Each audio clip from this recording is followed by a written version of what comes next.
I want you to share a video that will help you to prepare for a media interview in 5 simple, easy steps. So 5 steps in preparing yourself for the media. Media training takes a lot more than these 5 steps, and I undertake media training all the time with clients. But I want you to make a quick video just to make it easier for those of you who are very new to the media training space, who perhaps have been invited onto the press. You're a small business owner, or you're a professional in your workplace and you have been asked to be the advocate or the ambassador on behalf of your organisation. This video hopefully should help you. So the first thing you need to do is your research. I want you to take this time to research the media outlet that has invited you to speak, whether that's TV, radio, print publication, online publication. Shouldn't take you too much time or trouble to do that. You can find clips online, have a read through, do the research, okay? Do the research of the publication, and also, if you can, do the research about the journalist or the individual who's going to speak to you. That's really important because it's going to help you to see the kind of tone and the style of the platform and of that journalist, okay? So just do a little bit of research, it will help you. Being prepared is a great confidence builder, so make sure you do that, okay? So do the research. I'd like you to undertake a moment of confidence building, so make sure you have some positive affirmations.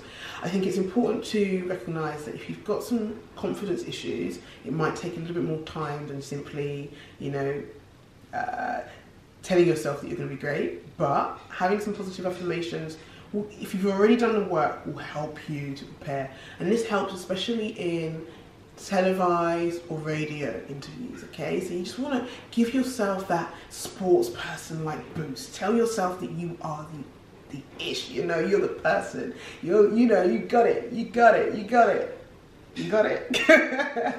Number 3, I'd really like you to think about your body language. Now this is for television, but it also can be for audio. If you're sitting down comfortably when you're on the radio, if you're on the telephone or via Zoom, or if you go into the studio for the radio, it makes that interview far more compelling. So really think about your body language.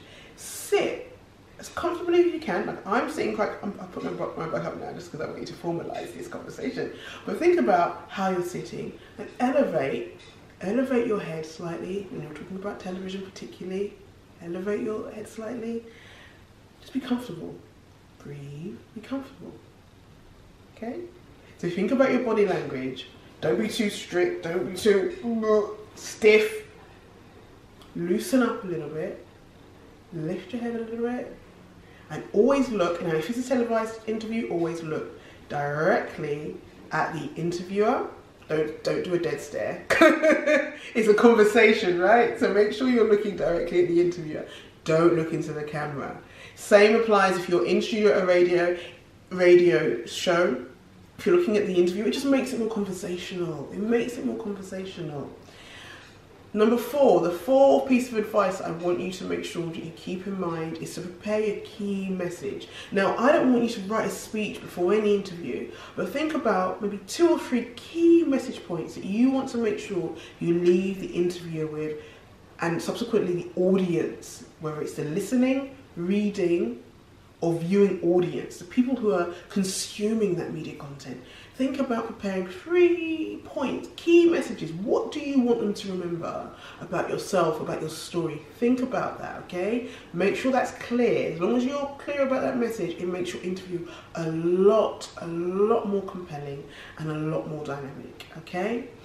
And finally, when we're looking at any kind of interview at all, really think about ultimately how you're going to share it afterwards, right? So if you're thinking about, once you've done your interview, think about where it's going to go afterwards.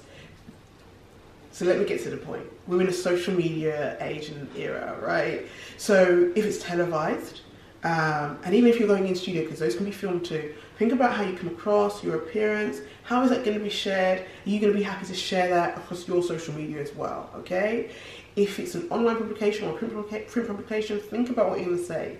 Now, like I said at the beginning of this interview, look at me, at the beginning of this video, media training takes a lot more than these 5 points, but I just want you to give you a few just little golden nuggets, right? Little golden nuggets to really just make you think about how you prepare yourself for a media interview.